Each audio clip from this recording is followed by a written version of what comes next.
Las series Manejo de las aves de presa son especialmente producidas para halconeros, criadores, centros de rehabilitación y veterinarios. El primer módulo cubre todos los aspectos de la nutrición: dietas, vitaminas, preparación de comidas y mucho más.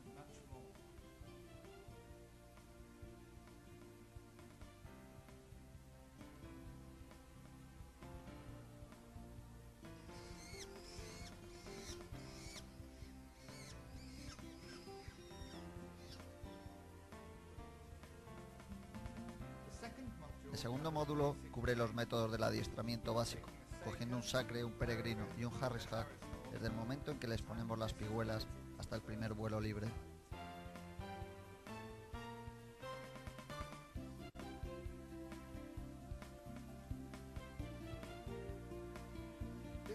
Este módulo nos da unos fundamentos básicos para futuros módulos, entrenamiento avanzado y técnicas para mantener en forma al ave.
En este módulo estudiaremos la anatomía de las aves de presa.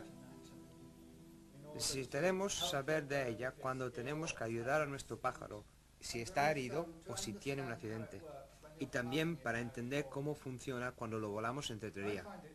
Yo encuentro muy emocionante el descubrir lo que verdaderamente está sucediendo debajo de las plumas. Por esto, en esta película diseccionaremos un halcón muerto ante las cámaras y órgano a órgano le explicaremos qué es lo que sucede en sus interiores. Para hacer esto, contamos con la ayuda del Dr. Nigel Burton. Nigel, ¿cuál es el mejor sitio para comenzar cuando hablamos sobre anatomía? Bien, Nick. El mejor sitio para comenzar son los huesos de las aves. Este es el hueso del ala de un buitre. Básicamente las aves han sido diseñadas para volar. Para esto han desarrollado un sistema eficaz. El esqueleto ha de ser un compromiso entre resistencia y ligereza durante el vuelo. Si abrimos este hueso del ala de un buitre podemos ver cómo el hueso está realmente hueco. Pero por otra parte, para mantener la fortaleza, existen partes del hueso reforzadas por trabéculas, de tal manera que las encontramos cruzándose cumpliendo el papel de cimientos, fortaleciendo el interior del hueso para mantener la resistencia de este. Ah, ya. Y esta trabécula se crea especialmente en las partes del hueso que necesitan realizar mayor fuerza. Y sé que cuando criamos los pequeños halcones, si no hacen ejercicio, esta trabécula no se forma correctamente. Exacto. Los movimientos de los jóvenes pájaros en el borde del nido estimulan la correcta dirección que la trabécula ha de seguir en su desarrollo.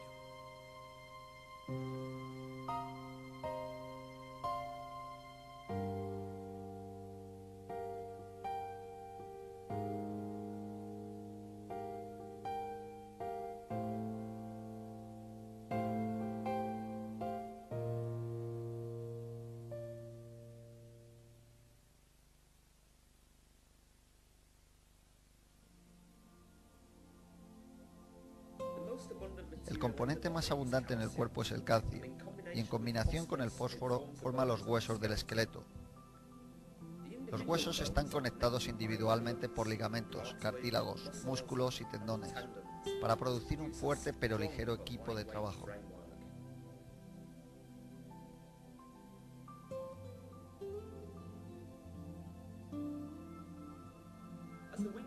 Durante el aleteo del ave se crean grandes fuerzas alrededor de la región de los hombros, lo que requiere una estructura estable. Esto se logra a través de tres huesos: el coracoide, la clavícula y la escápula, los cuales juntos forman el hombro. Daños a cualquiera de estos huesos son difíciles de curar, puesto que están rodeados de los grandes músculos de vuelo. Aquí el Dr. James Amory está estudiando el daño en una de las alas de un halcón peregrino. Los tres huesos fundamentales en el ala son el húmero, el radio y el cúbito. El volar requiere que el esqueleto de las aves sea semirrígido, y es por esta razón por lo que las vértebras de los huesos de la espalda se encuentran soldadas. Para compensar esta rigidez, la cabeza y el cuello son muy flexibles, y el pico debe realizar la mayor parte de las tareas que normalmente realizarían los miembros anteriores. Hay una región de los huesos de la espalda donde dos vértebras no están fusionadas. Especialmente cuando manejamos pájaros debatiéndose y especialmente con aves jóvenes, tengamos cuidado de no dañar esta zona con movimientos bruscos. Entonces, Nigel, ¿podrías enseñarme dónde está el punto débil en la espalda de una ave? Sí, está justamente por aquí, en el medio de la espalda. Aquí se puede palpar. ¿Y qué decir de las características del esqueleto de las rapaces? Para volar, las aves requieren grandes músculos de vuelo, y estos han de estar unidos al hueso. El esternón concede una gran superficie para la unión de músculos de vuelo, y está unido a los huesos de la espalda a través de varias costillas y músculos. También protege los órganos internos del cuerpo como el corazón y el hígado, que están situados exactamente bajo este. Cuando palpamos los músculos pectorales en nuestro pájaro para ver las condiciones en las que se encuentra, estamos únicamente observando sus condiciones musculares. No somos capaces de sentir la grasa almacenada a cada lado de estos. Existen varios lugares de almacén de grasa en las aves. Aquí podemos observar una pequeña área de grasa con un color amarillo almacenada bajo la piel. Y aquí, sobre el abdomen, encontramos otro gran almacén de grasa. Quitando la piel del abdomen, podemos ver realmente cuál es la extensión de grasa en el cuerpo. Rapaces de vuelo poderoso poseen un hueso de la quilla muy profundo para que proporcionen una amplia superficie de adherencia para los grandes músculos encargados del vuelo. Especies más planeadoras poseen una quilla menos pronunciada porque tienen músculos de vuelo más pequeños. Una buena forma para mejorar las condiciones musculares de nuestros halcones es volándolos a un señuelo suspendido de una cometa o de un globo.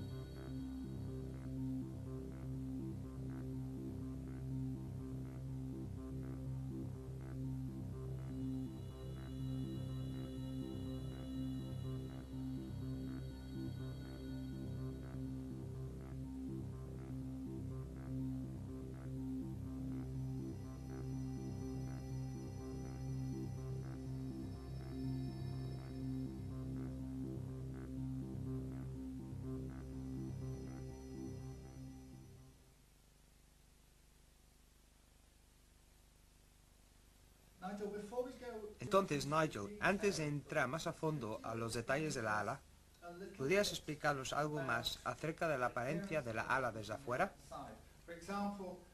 Por ejemplo, los heteros hablan de las alas largas y las alas cortas. ¿Qué quieren decir con eso?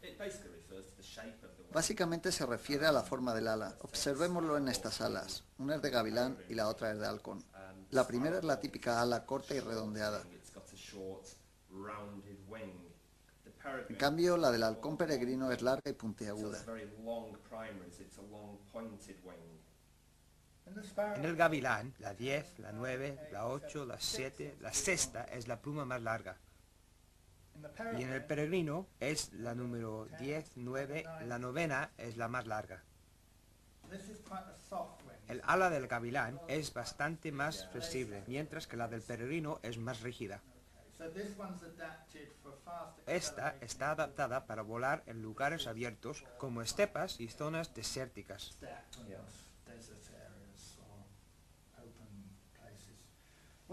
¿Y qué dices sobre esta ala de búho?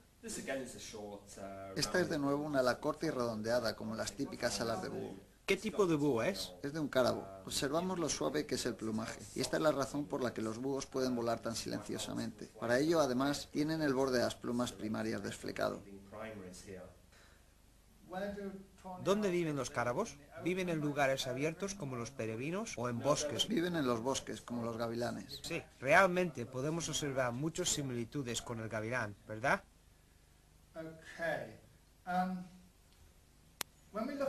Ok, bien. Cuando observamos la ala por fuera, aquí vemos la ala de un halcón. Sí, es la típica ala larga. Se pliega como si fueran tijeras, ¿verdad? La plegamos, ¿ves? Ahora, tenemos un grupo de plumas aquí. ¿Qué son? Estas son las plumas primarias. Las 10 primeras plumas de este ala se llaman primarias. ¿Qué es lo que realmente hacen las plumas primarias? Las primarias producen fuerza a la hora de volar, y las secundarias, que son las que están a lo largo de esta porción del ala, producen la elevación.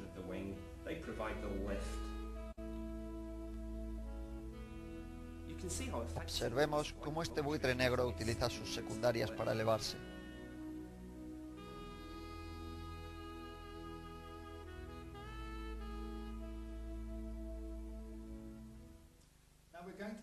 Estudiaremos las alas, las plumas y el vuelo con más detalles en módulos futuros. Pero primero tengo algunas preguntas que hacerte, Nigel. Nigel, esto es una ala de ratonero sin las plumas cobertoras. ¿Podrías explicarme cómo las plumas primarias y secundarias se unen al esqueleto?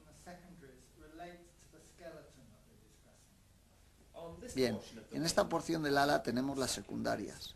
Todas las secundarias, normalmente de 10 a 15 más o menos, se unen a este hueso de aquí, llamado el cúbito. También tengo aquí el hueso cúbito de un buitre, y si observamos, hay pequeños montículos a lo largo del hueso, y es ahí donde las plumas secundarias se unen al hueso a través de 2 ligamentos.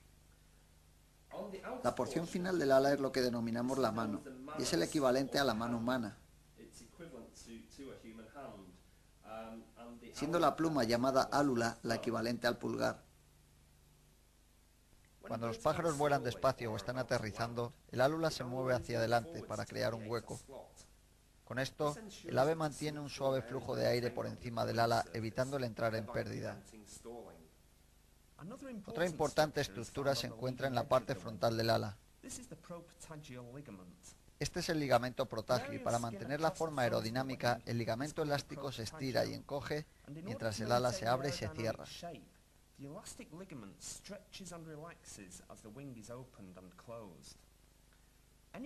Cualquier daño en esta parte del ala, como pudiera suceder si el pájaro se golpea contra una valla, han de observarse inmediatamente, o de otra forma se podrían causar daños irremediables como la reducción de elasticidad en ella.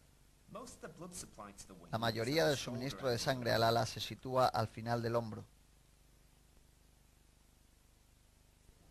Aquí vemos al doctor Tom Bailey en el hospital de Abu Dhabi, tomando muestras de sangre de la vena bráquea.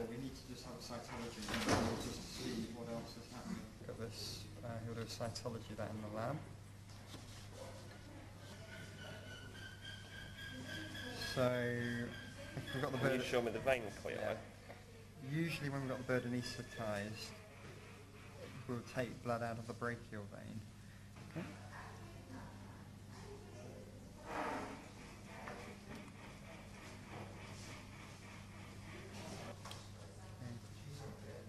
Okay, good. Y podemos observar a medida que bajamos por el húmero y pasamos a través del radio y del cúbito que la circulación sanguínea se va reduciendo hasta que se alcanza la unión del carpo, donde ya en esta zona queda muy poco suministro de sangre. Cualquier cosa que comprometa la circulación de la sangre en este área puede derivarse en la muerte de la piel, pudiéndose llegar a perder incluso el ala. Esto es algo común y lo podemos observar en pájaros que descansen en perchas bajas cerca de tierras húmedas durante los meses de invierno. Esta porción del ala es donde todas las plumas primarias se unen, normalmente 10. Cuando las primarias se plegan bajo las secundarias, lo que sucede es que se dobla la ala aquí, en la unión del carpo. Esta unión es realmente el equivalente a la muñeca y es una complicada unión. La unión, lógicamente, posee fluidos para lubricar los huesos al moverse juntos. Este es el hueso carpa radial de la ala de un halcón. Si lo golpeamos accidentalmente al pasar por una puerta o algo parecido, la unión se hinchará. pudiendo adquirir una enfermedad que impida al halcón volar correctamente.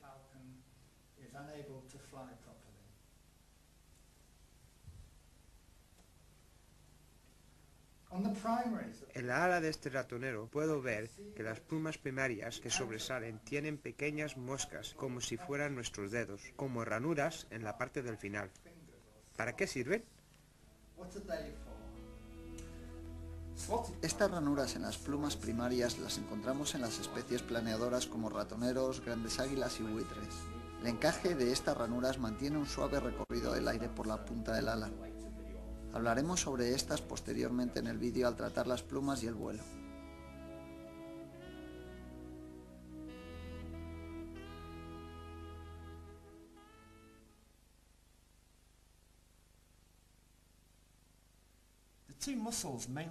Los dos principales músculos de vuelo son el pectoral y bajo este el supercoricoides.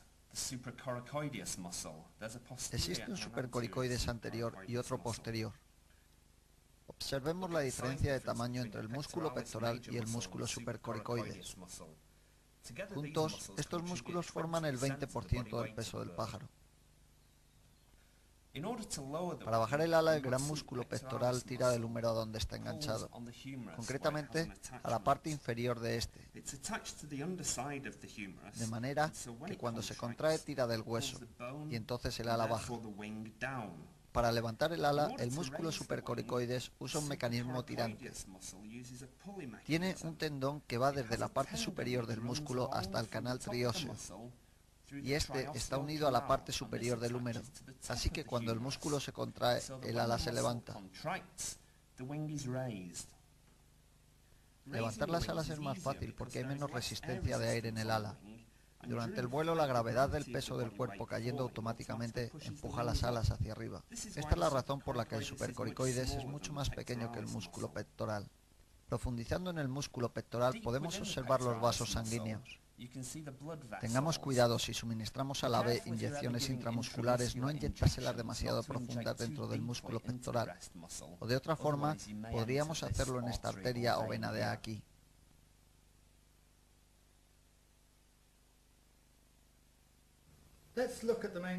Veamos las principales características de la pata. Comenzando por la cadera, encontramos una unión en la que encaja la bola del hueso con su cavidad correspondiente aquí, siendo el principal hueso muscular el fémur, que termina en equivalente a nuestra rodilla. Aquí, uniéndose a este largo hueso, la tibia, y el peroné corriendo por su lado. A menudo, si el ave está atada, el tirón se concentra en la parte superior de la tibia, aquí, y podemos tener una fractura en este lugar. Por otra parte, pasando al tarso, este sería el hueso donde pondríamos las pihuelas o las anillas. Al dedo trasero se le llama primer dígito y tiene un hueso en él. Al segundo dedo también se le llama segundo dígito. Al dedo central se le llama tercer dígito y al dedo exterior cuarto dígito. Los tendones que trabajan en los dedos corren a través de una serie de juntas o canales en la parte trasera y frontal de la pata. Existen algunos grandes tendones que van a través de vainas musculares por la parte superior del pie. Les enseñamos esto quitando algunos de los tendones de esta vaina. Aquí tenemos un gran tendón.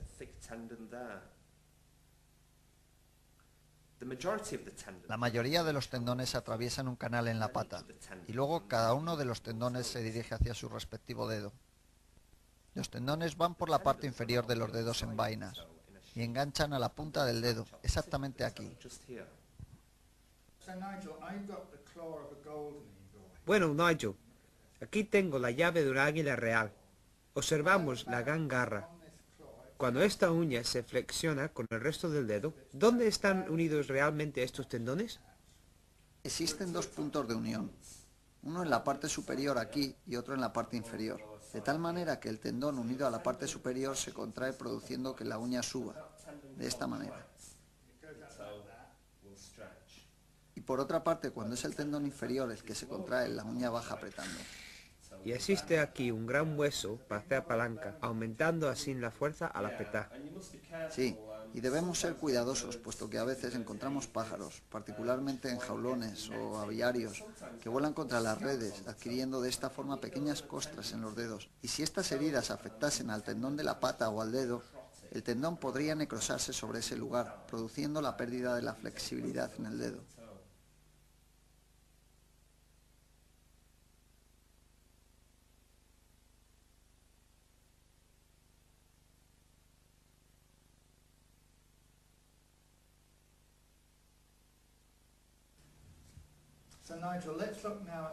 Entonces, Nigel, echemos ahora un vistazo a la cola.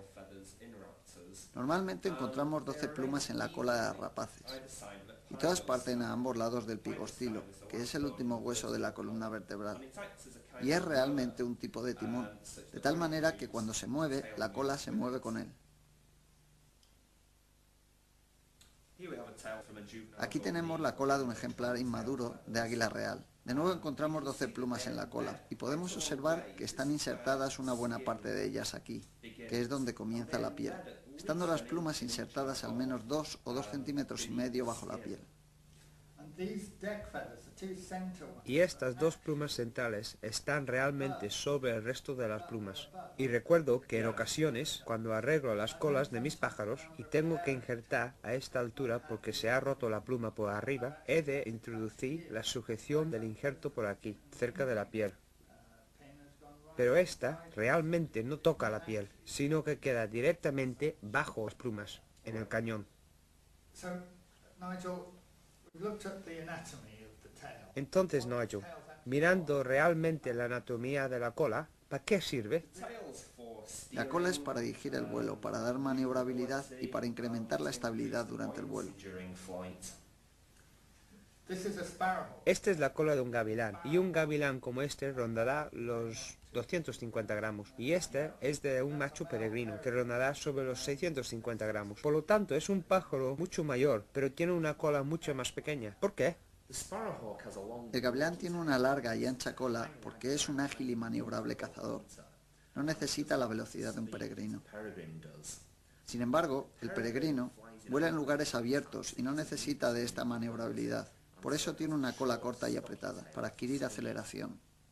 Entonces el gavilán sacrifica algo de velocidad para conseguir agilidad, y en cambio el peregrino sacrifica maniobrabilidad para adquirir mayor velocidad. Pero, ¿qué me dice de los milanos? Tienen la cola ahorquillada.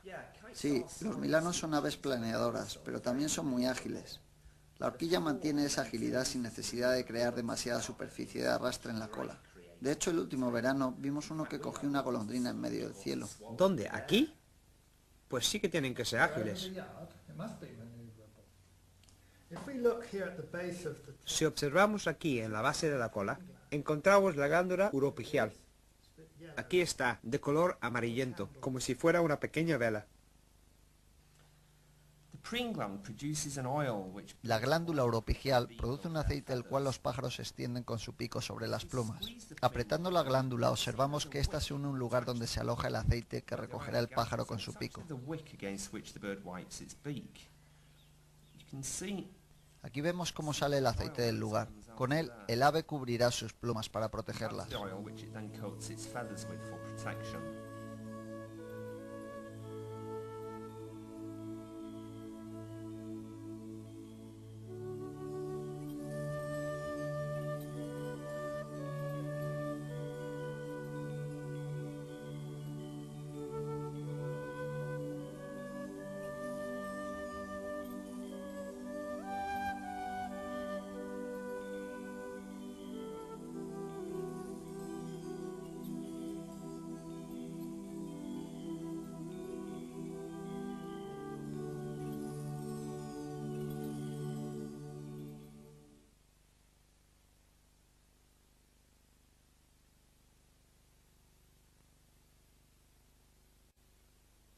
Las características del cráneo nos delatan sobre el estilo de vida de las rapaces. Grandes cavidades están relacionadas con la gran capacidad de visión, y los ojos de las rapaces son mucho mayores de lo que parecen.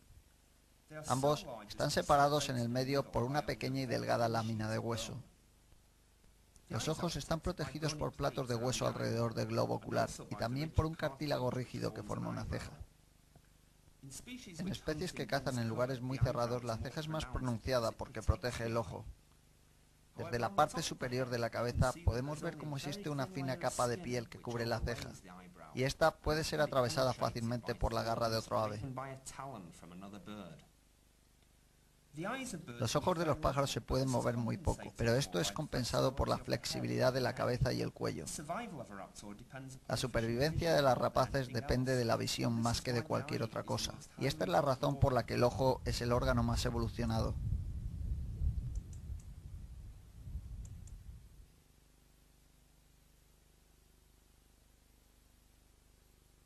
La luz entra en el ojo a través de la córnea, después pasa a través de la pupila llegando a las lentes, desde donde enfoca la luz en las paredes de la retina. La retina consiste en dos tipos de paredes sensitivas de luz, los bastones y los conos. Ambos refieren a su forma. Los bastones son sensibles a la baja intensidad de la luz, y de esta forma, en especies nocturnas, un gran área de la retina está cubierta por bastones. Respecto a la percepción de los colores, la proveen los conos.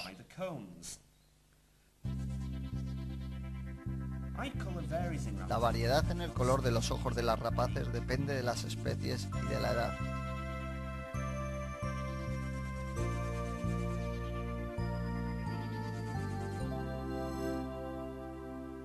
En rapaces diurnas, los ojos están situados más hacia los lados de la cabeza. Debido a esto, existe un límite a la hora de superponer las imágenes de lo que cada ojo ve. La visión binocular es esencial para divisar en las distancias. Aparte de los búhos, cada ojo contiene dos puntos de enfoque o fóveas en la retina. Uno de estos permite a las rapaces detectar pequeños movimientos como cuando este águila detecta a otra rapaz en su territorio. El otro mira hacia adelante y proporciona detalles. A menudo veremos rapaces moviendo el cuello y la cabeza como cuando miran algo. Esto les permite ver desde diferentes ángulos y considerar las distancias con mayor precisión. Usando la fóvea, la visión binocular y los movimientos de la cabeza, las águilas pueden estudiar las distancias y planear ataques. De vez en cuando notaremos una membrana translúcida moviéndose a través del ojo. Este es el tercer párpado o membrana nictitante. Lubrica y limpia la córnea protegiéndola de la suciedad y de arañazos. Las rapaces también poseen un párpado superior y otro inferior. Este último es el que permanece cerrado mientras están durmiendo. La mayoría de la calavera está ocupada por los ojos. Por tanto, cuando buscamos el cerebro, solo encontramos un tercio del cráneo ocupada por este. Vamos a quitar esta parte superior de la cabeza.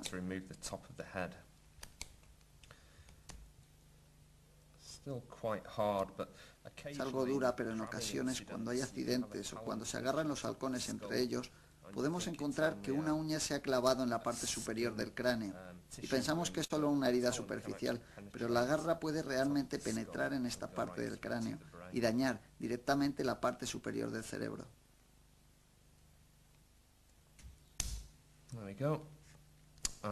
Aquí lo tenemos. Podemos ver las dos partes del cerebro, alineadas directamente bajo el hueso del cráneo.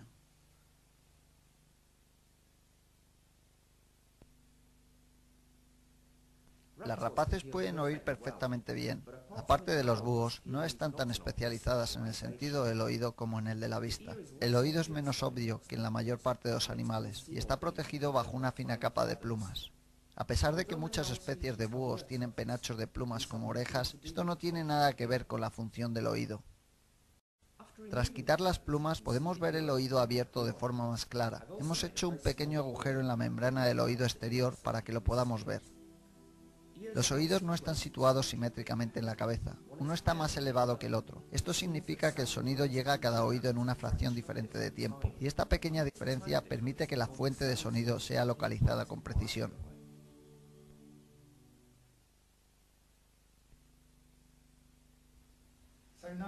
Entonces, Nigel, ¿podrías enseñarme en este cráneo de buitre a dónde se dirige realmente el aire? Sí, estas son las narinas en la parte frontal y es la ventana por donde el aire entra.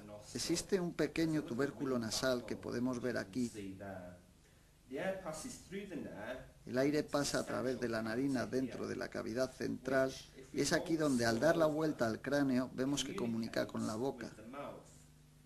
Esto es lo que llamamos la coana dividida y gracias a ella el aire puede llegar hasta la cavidad bucal, atravesando primero la narina, luego el seno y saliendo, como ya hemos dicho, por la coana dividida, para así llegar a la cavidad bucal. Desde ahí entra la tráquea. Cuando miramos el interior desde esta dirección, de esta manera, podemos observar que existe una espiral de hueso nasal que llega a las mucosas nasales. Sí, estos son los senos, y su función es eliminar algunas partículas del aire. Todo el polvo se elimina en ellos, los cuales comunican también con la órbita ocular. Hay varias series de ellos en la región nasal del cráneo.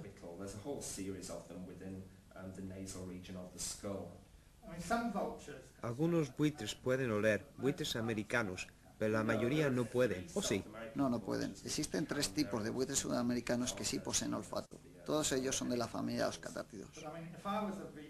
Si yo fuera un buitre comiendo de un caballo muerto podrido, sería bastante más feliz si no pudiera oler. Especialmente en lugares arenosos, las narinas se pueden obstruir y han de ser limpiadas asiduamente. Aquí, el Dr. James Samori elimina cuidadosamente la arena de las narinas de este halcón sacre.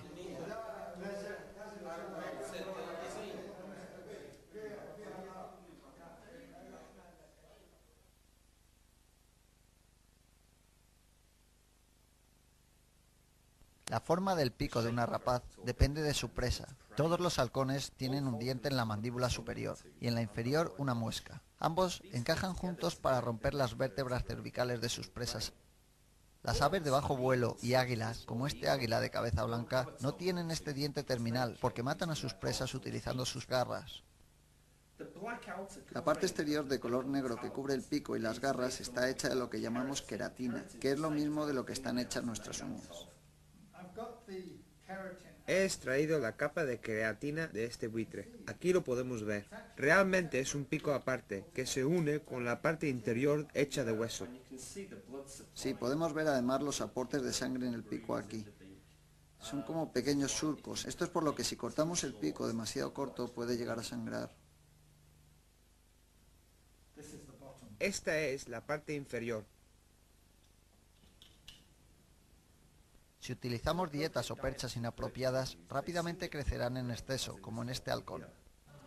En el clima de Oriente Medio, las garras suelen crecer mucho más deprisa que en ningún otro lugar, y se han de hacer revisiones regulares del pico y las garras.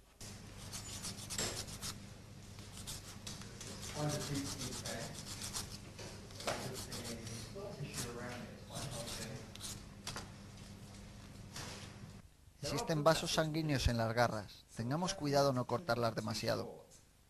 Un rápido y efectivo método para frenar la sangre en las garras es usando un lápiz cicatrizante de nitrato de plata. Oh, es horrible. ¿Cómo pueden dejar que las garras lleguen a este límite? La mandíbula inferior no es tan sencilla como la nuestra. Rota sobre los huesos pterigoideos, de tal manera que no está directamente relacionada con el cráneo. La mandíbula superior y los huesos de la mejilla se mueven a través de mecanismos situados debajo de la cera y de la mandíbula superior.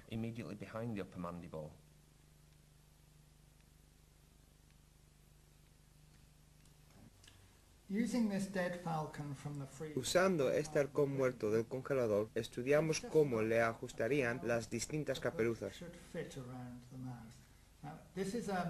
Esta es una caperuza alemana hecha por Carl Molland y tiene cerca de 100 años de antigüedad. No es un buen diseño, tiene una piquera demasiado estrecha.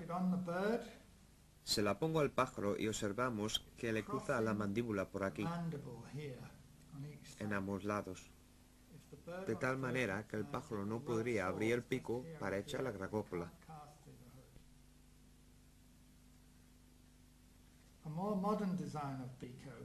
El siguiente es un diseño más moderno, con la piquera más abierta. ¿Podéis ver las boqueras del pico aquí? El pico abierto, aquí lo vemos. y el cuero de la caperuza no atraviesa la apertura de la boca. Con una caperuza como esta, el pájaro podría echar la grabópola de una manera sencilla, como si no tuviera la caperuza puesta.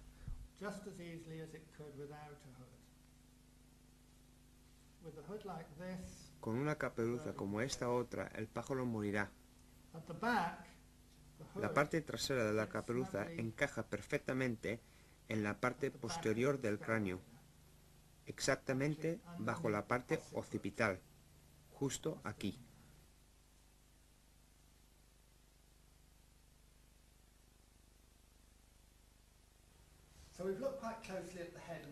Ahora que hemos visto en detalle la cabeza y la mandíbula, lo que me gustaría hacer es ver cómo el aire va a través del sistema respiratorio.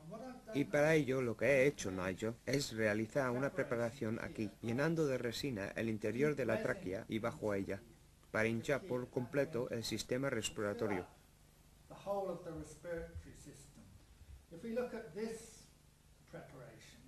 Y si nos fijamos, en esta preparación hay huecos alrededor de todo el cuerpo que no podemos ver. Y es ahí donde el aire se encuentra, en el interior del ave. Para intentar enseñarte ante las cámaras dónde este aire está, llené todos los sacos aéreos con resina y los coloreé de distintos colores. ¿Qué representan realmente esos colores?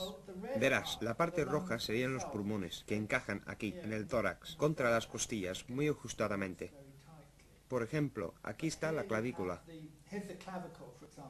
Este saco que está entre la clavícula es el saco interclavicular. Y el buche estará exactamente aquí. Aquí se encuentran los sacos abdominales en amarillo y los sacos de aire torácicos. Y si te fijas, he colorado algunos huesos en rosa y otros en blanco. Y la razón de esto es que los huesos blancos son huecos como el que vimos del buitre. Sí, efectivamente. Y este es el equivalente al hueso del buitre que vimos al comienzo del vídeo, el húmero.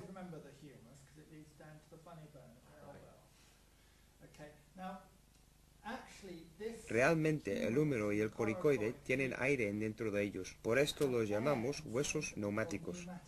Y si rompemos el húmero del pájaro, lo que correspondería al hueso superior del brazo del pájaro, el aire se escaparía de dentro. Sí, realmente pueden respirar a través del hueso, puesto que el aire se comunica con estos sacos aéreos del pájaro. Exacto, lo cual es realmente curioso, e incluso llegan directamente hasta abajo, dentro del esternón.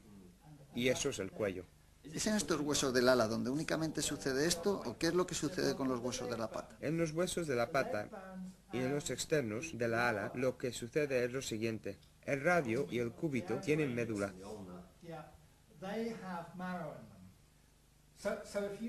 De tal manera que si rompemos el fémur, en su interior encontramos médula. E incluso aquí podemos ver cómo el pigostilo, que es donde la cola se une, es un hueso también con médula. Y todas estas vértebras también lo son. Sí, la función de estos huesos es principalmente producir vasos sanguíneos. Pero creo recordar que también tiene una función en la reproducción, ¿verdad? Sí, en las hembras dispuestas a criar, los huesos que poseen médula pueden almacenar calcio de tal manera que el esqueleto puede realmente incrementar su peso en un 20% mientras que necesite el calcio para formar la cáscara del huevo. Una vez que ha puesto el huevo, ha de almacenar más calcio para en las próximas 48 horas utilizarlo en el siguiente huevo. Entonces, si no se la provee con suficiente calcio en la dieta, lo sacará de su propio esqueleto, quedando bastante débil. Sí, quedará con los huesos muy débiles, pudiendo dar lugar esto a fracturas espontáneas de hueso. Las aves no tienen diafragma como los humanos. En su lugar, utilizan sistemas similares a fuelles en movimiento para deslizar el aire por el cuerpo. Entre las costillas y los músculos encontramos los músculos intercostales, que, activados por nervios intercostales, hacen que los músculos se relajen y se contraigan para mover el esternón hacia adentro y hacia afuera. Cuando sujetamos una rapaz bien con las manos o bien con una camisa inmovilizadora, no la sujetemos muy apretadamente, o los fuelles permanecerán cerrados impidiendo al pájaro respirar. La respiración es un mecanismo mediante el cual el aire se mueve hacia adentro y hacia afuera del cuerpo. Los humanos poseemos pulmones como si fueran globos, tal que así. El aire entra, el pecho se expande y luego sale. De tal manera que en la mitad de tiempo nuestros pulmones están completamente vacíos, lo que significa el 50% de eficacia. Los pulmones de las aves son más como radiadores. El aire entra por un lado, atraviesa y sale por el otro lado. Y antes del radiador existe una reserva, que es un saco de aire que se llena.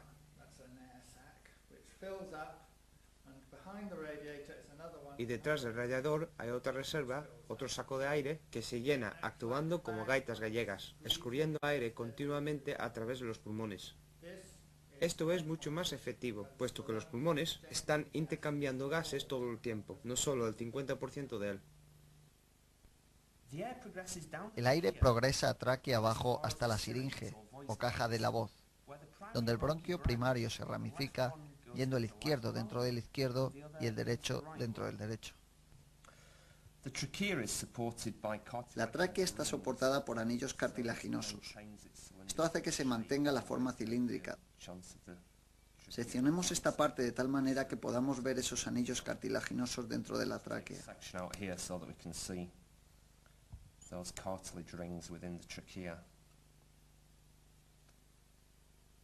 Observemos que la estructura de la tráquea es estable.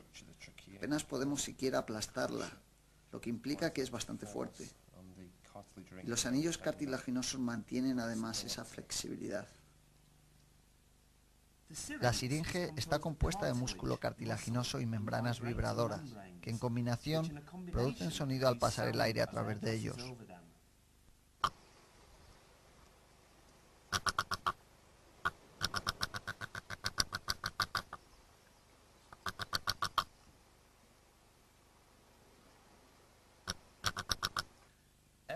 El aire pasa tráquea abajo, entra en los bronquios y va directamente a los pulmones, los cuales atravesará para entrar después en los sacos aéreos abdominales y torácicos. Durante esta etapa nada de oxígeno es absorbido del aire que está entrando. Los sacos aéreos son finas paredes hinchables. Tienen un pobre suministro sanguíneo y no se produce intercambio de oxígeno en ellos. De todas formas, son muy efectivos para eliminar el calor del cuerpo. Cuando los músculos intercostales se contraen, estos tiran del esternón, lo cual reduce el volumen del tórax y del abdomen, empujando al aire fuera de estos sacos aéreos abdominales y devolviéndolo a una parte distinta del pulmón que cuando entró por primera vez. Dentro del pulmón, los bronquios primarios se dividen en un grupo de bronquios secundarios y cada uno de ellos se divide en otro par de bronquios. Esto da como resultado una gran superficie para el intercambio de gases. Este área del pulmón está empaquetada con diminutos vasos sanguíneos o capilares. Y a medida que el oxígeno del aire pasa a través de la fina pared de estos capilares, entra dentro del riego sanguíneo donde es recogido por la hemoglobina en circulación. Aquí tenemos el pulmón de un ave. Los pájaros tienen un sistema de doble brazada. Tienen dos formas distintas de respirar aire que atraviesa el sistema en todo momento. Veamos cómo funciona esto. A la vez que el pecho se expande, el aire fresco es introducido en la tráquea y entra directamente a través del pecho a los sacos aéreos posteriores y a los sacos aéreos abdominales. Estos son como un par de gaitas, alimentando de aire continuamente a los pulmones. Cuando el pecho se contrae, de nuevo la mayoría del aire de los sacos aéreos traseros llega a los pulmones.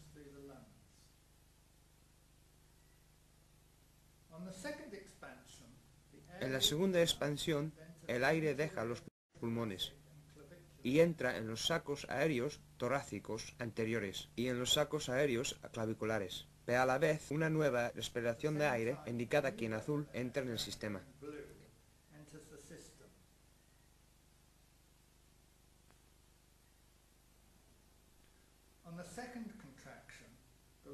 En la segunda contracción, el aire en rojo es finalmente expulsado por la tráquea.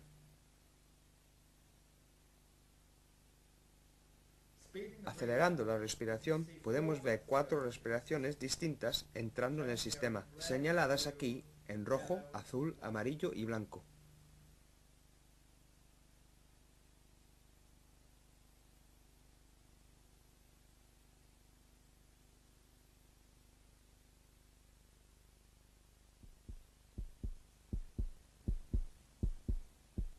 Las rapaces tienen un gran y poderoso corazón que empuja la sangre por el cuerpo, llevando rápidamente oxígeno a músculos y órganos. En descanso, el corazón late alrededor de las 100 veces por minuto, y esto puede incrementarse a 250 latidos por minuto durante el ejercicio. El corazón está rodeado por una suave membrana o saco llamado pericardio. Aquí observamos cómo este corazón está rodeado de algo de grasa, dando apariencia de ser poco saludable. Particularmente en pájaros como gerifaltes, si les damos una dieta muy elevada en proteínas o demasiada yema de huevo en esta, podríamos crear un bloqueo de grasa en las arterias. Estas son las principales arterias abandonando el corazón, y si estas se bloquearan, podrían llegar a causar grandes problemas, pudiendo las aves llegar a morir rápidamente de un ataque al corazón. Entonces, Nigel, aquí tenemos el corazón afuera del cuerpo, y esta es la cabeza terminal. ¿Podrías explicarnos cuáles son las partes del corazón? Básicamente el corazón consiste en 4 partes encadenadas 2 a 2 a cada lado de la línea central. En este lado tiene un ventrículo inferior y una aurícula superior, y en este otro lado otro ventrículo inferior y otra aurícula superior. Este ventrículo es algo menor que el otro. No es como el corazón simétrico de las tarjetas de San Valentín. Este ventrículo es algo más pequeño. ¿Por qué? Sí, los 2 ventrículos son músculos gruesos. La sangre es empujada fuera de este ventrículo, pero solo va hasta los pulmones, donde recoge oxígeno. La sangre de este otro ventrículo está empujando sangre alrededor del resto del cuerpo.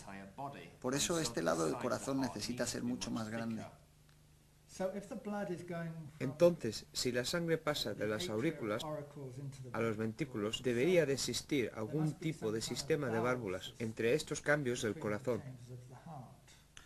Sí, y para poder verlo vamos a proceder a abrir el corazón y echar un vistazo.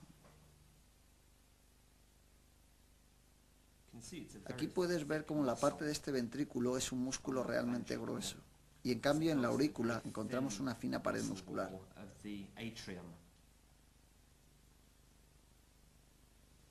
O sea, que la aurícula no realiza ningún empuje, simplemente recibe sangre y la pasa al ventrículo. Sí.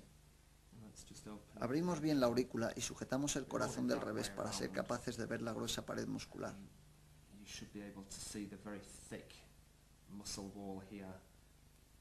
Aquí vemos como la aurícula tiene una pared realmente fina. Entonces, ¿dónde están las válvulas del corazón? Las válvulas están aquí y se puede ver que esta atraviesa por aquí. Estas válvulas realmente dirigen la circulación de la sangre de tal manera que cuando entra dentro de la aurícula circula hacia abajo, entrando en el ventrículo, el cual al contraerse empuja la sangre hacia el exterior de la válvula. La otra válvula es contraria y fuerza la sangre en la otra dirección. Entonces, cuando los ventrículos se contraen, haciendo que el corazón lata, ¿ambos ventrículos laten al mismo tiempo? No, laten alternativamente.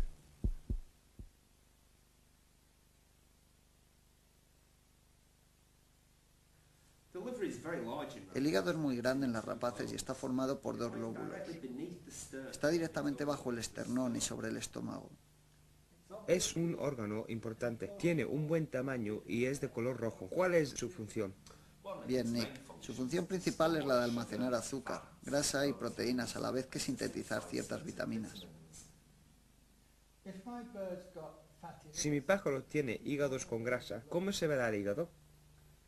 Se verá de un color amarillento a causa de la grasa. ¿Y qué es esa cosa verde de aquí? Esto es la vesícula biliar. La función de la vesícula biliar es almacenar la bilis que se produce en el hígado. Entonces, ¿para qué necesita un pájaro la bilis? La función de la bilis es digerir la grasa. La bilis es verde, ¿verdad? ¿Eso es lo que vemos en los excrementos?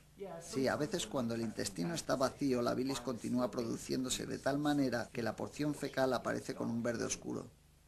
Pero a veces he visto la gragópila algo verde. ¿Cómo la bilis puede llegar a subir hasta la gragópula?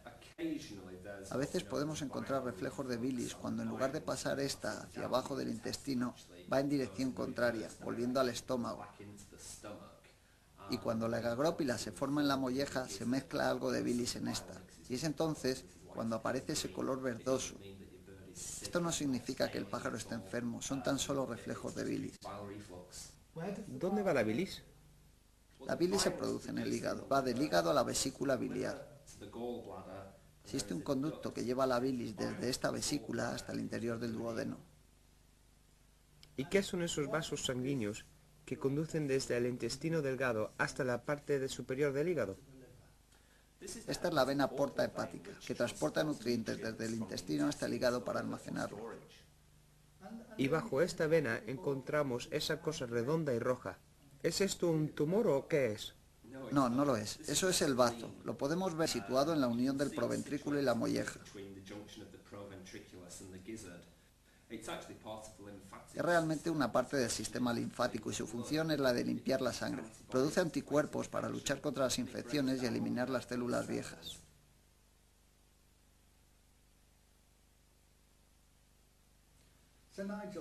Nigel, ¿podrías explicarnos qué sucede con la comida cuando la rapaz la tiene realmente en su boca? ¿Tiene glándulas salivares como nosotros? Sí, tienen. Producen una secreción salivar en su boca con la que lubrican la comida. Y como comentábamos anteriormente, la parte trasera de la boca se abre hacia las narinas a través de la coana dividida, por lo que en ocasiones podemos observar cómo esta secreción sale por fuera de la narina de nuestro pájaro. Concretamente, cuando pájaros adultos se encuentran alimentando polluelos, a veces observamos la secreción saliendo por fuera de la narina y resbalando hasta la comida. Se piensa que esta saliva puede cumplir una función en la digestión y también se sospecha, principalmente en el caso de los buitres, que sea una manera de eliminar sal, puesto que estos carroñeros suelen producir grandes cantidades de secreciones salivares.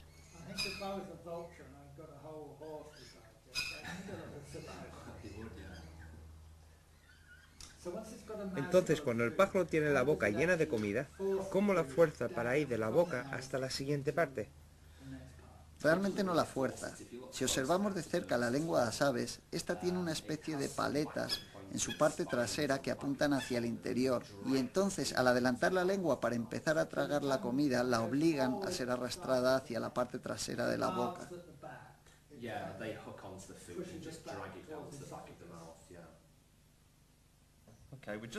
Vamos a enseñarles las dos entradas que realmente existen en la boca. Una es el esófago, el cual baja la comida hasta el interior del buche. Este es el esófago abierto aquí. Y luego encontramos la abertura hacia la tráquea, ambas completamente separadas. Tengamos mucho cuidado, especialmente si tenemos un pájaro enfermo o lo estamos alimentando con tubos o embuchándolo. Debemos estar seguros que todo el alimento baja en la dirección del esófago hasta el interior del buche. Si forzamos los alimentos o fluidos al interior de la tráquea, mataremos al pájaro.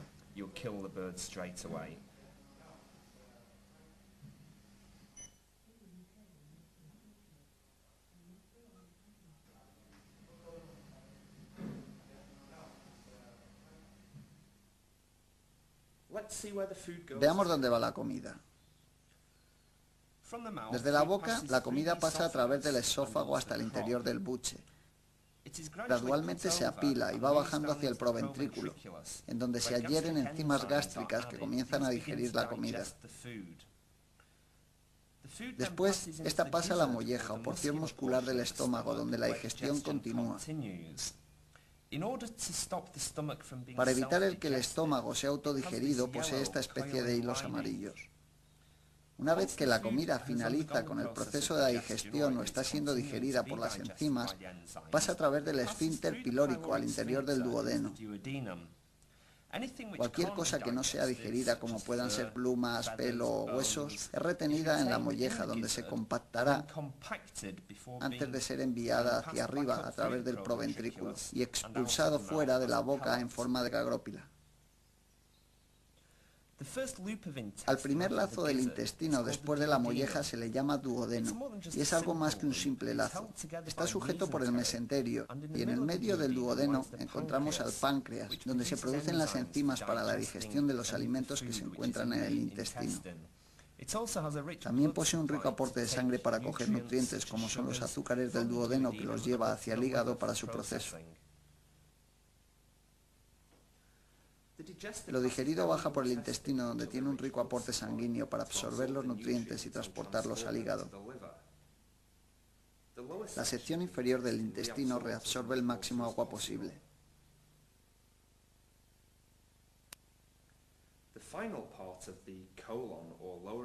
La parte final del colon o intestino es la cloaca, que tiene aberturas que llevan hasta él, desde el intestino, los riñones y desde el tramo reproductivo. Aquí tenemos un tramo digestivo de un gerifalte sacre. Tiene cerca de 140 centímetros de largo.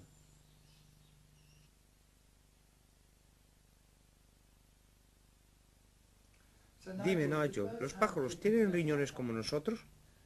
Sí, tienen riñones que funcionan de la misma manera, pero su estructura es totalmente diferente. Tienen un par de riñones, pero los riñones de las aves se encuentran lobulados. Realmente cada riñón consiste en 3 lóbulos, por tanto hay 3 lóbulos situados casi en el mismo lugar que el pulmón, y descansan hacia la parte trasera del ave en cavidades del cuerpo. ¿Qué función realmente cumplen los riñones? Su función principal es la de conservar agua y eliminar los productos metabólicos tóxicos del ave. Entonces, básicamente, la sangre llega hasta el riñón. Este elimina los productos de desecho, toxinas, etc. Equilibra los niveles de agua, mandando la sangre al resto del cuerpo, al cerebro, etc., en una forma más pura. Y ahora estos productos de desecho, que para los humanos es la orina. Sí, los pájaros también producen orina, aunque no tienen una vejiga donde almacenarla. Entonces, ¿no podía educar a mi halcón que orinara en la calle? No puedes. Ok, entonces, esta orina en los humanos es una disolución de urea en agua, pero en pájaros encontramos ese material blanco. ¿Qué es eso? Sí, esto es la urea. Las aves producen una reducida cantidad de orina, pero la mayoría de los productos de desecho en aves es el ácido úrico. Y a este, junto con la pequeña cantidad de orina, es lo que llamamos urea, que es semisólida. Y este ácido úrico es parecido a cristales blanquecinos, siendo un ácido muy poderoso. Sí, y recuerdo cuando fuimos una vez de cacería con los pájaros que teníamos una escopeta en el coche. El halcón defecó sobre el cañón de esta, y en aproximadamente cuestión de 10 minutos que no limpiamos el excremento sobre el cañón, este corroyó en parte el cañón de la escopeta.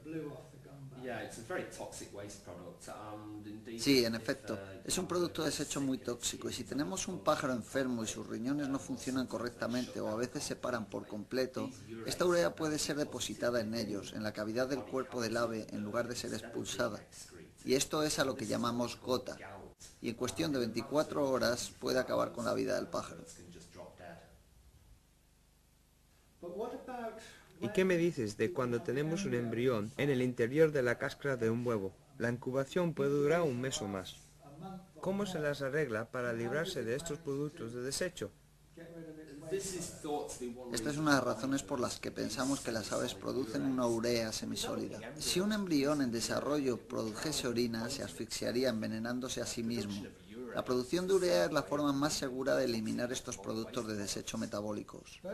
Las aves no tienen una vejiga, así que cuando la urea se ha eliminado de la sangre por los riñones, ¿qué pasa con ella? Abandonando cada riñón encontramos una uretra. La urea pasa a la uretra y un movimiento muscular llamado peristaltismo la empuja hacia abajo por la uretra, donde se mezcla con las heces en la cloaca antes de ser eliminada del cuerpo. Entonces la uretra es básicamente un tubo de desagüe que va desde el riñón hasta la cloaca para expulsar los desechos.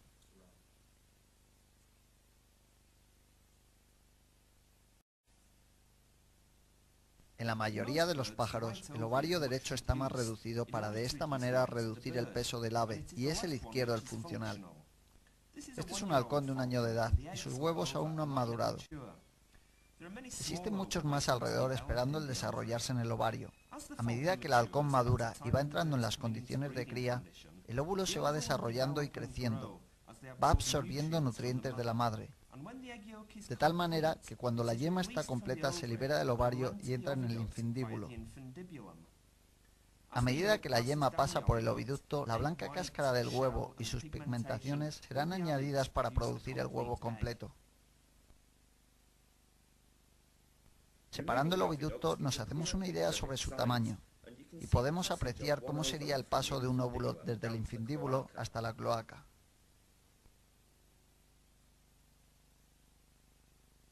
En cambio, este es un torzuelo de halcón. En los machos, ambos lados, izquierdo y derecho del tramo reproductivo, son funcionales y los testículos se encuentran muy bien desarrollados. Al llegar el otoño y el invierno, los testículos reducen gradualmente su tamaño, mientras que el pájaro permanece sexualmente inactivo. A medida que llega la primavera, los testículos aumentan su tamaño al igual que la producción de hormonas, convirtiéndose los pájaros en individuos reproductores. Aquí observamos un testículo, el epidídimo y los conductos deferentes diseccionados de uno de los lados del aparato reproductor de un macho. El esperma se produce en los testículos y pasa al epidídimo, donde madura y se almacena. De ahí pasa a los conductos deferentes previamente a la eyaculación.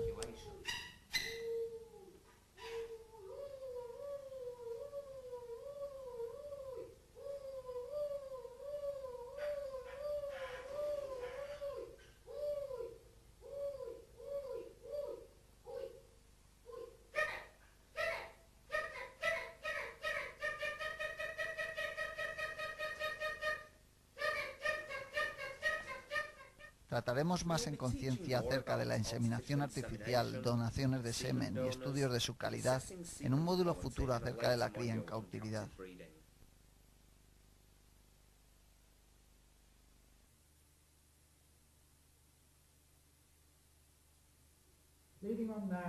Ligando ahora con glándulas y hormonas, ¿podrías comenzar explicándome acerca de las glándulas de adrenalina?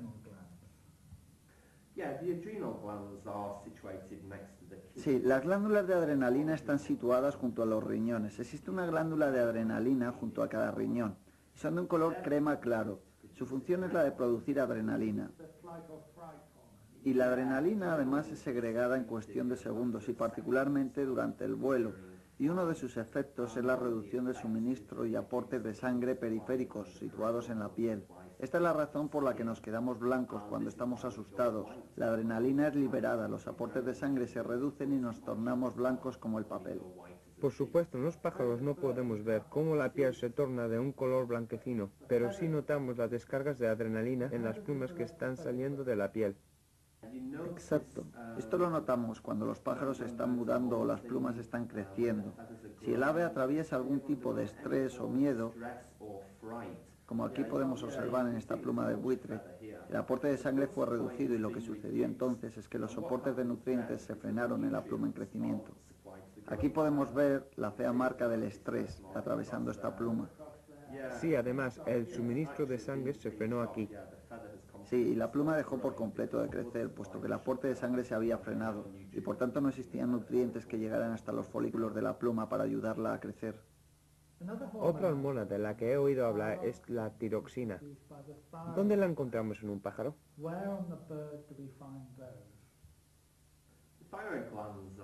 Las glándulas tiroides están situadas a ambos lados de la siringe y cerca de la vena yugular.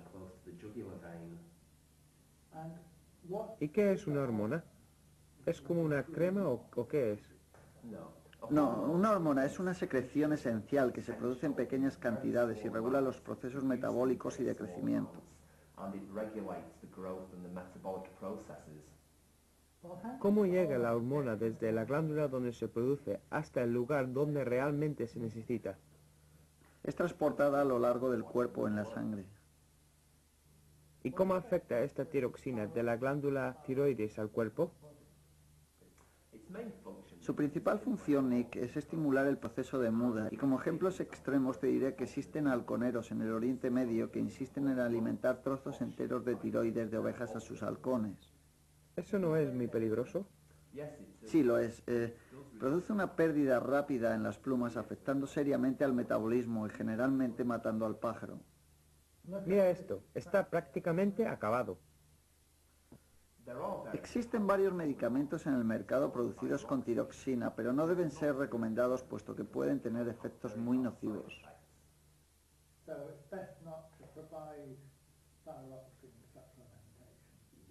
Sí, lo mejor con diferencia es probar con métodos naturales como sería una buena nutrición. Y si se necesita, aportar fuentes suplementarias de luz tan solo para llevarle a la situación de muda. Situados a continuación de la glándula tiroides está la glándula paratiroides. Las glándulas paratiroides son de un color rojo oscuro situadas sobre las glándulas tiroides.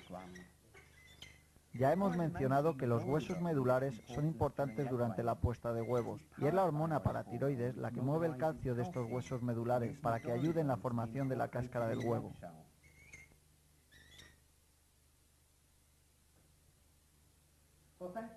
Gracias, Nigel, por este vistazo a la anatomía. Necesitaremos la información que hemos tratado en este módulo para futuros módulos. Para cuidados de la salud y enfermedades, necesitaremos entender de anatomía. Para cría en cautividad, haremos referencias al sistema reproductivo con más detalle. Y cuando queramos entender más acerca de vuelos y del cuidado de las plumas, ligaremos entonces también con este módulo básico sobre anatomía. Por tanto, deseamos volveros a ver en los módulos futuros.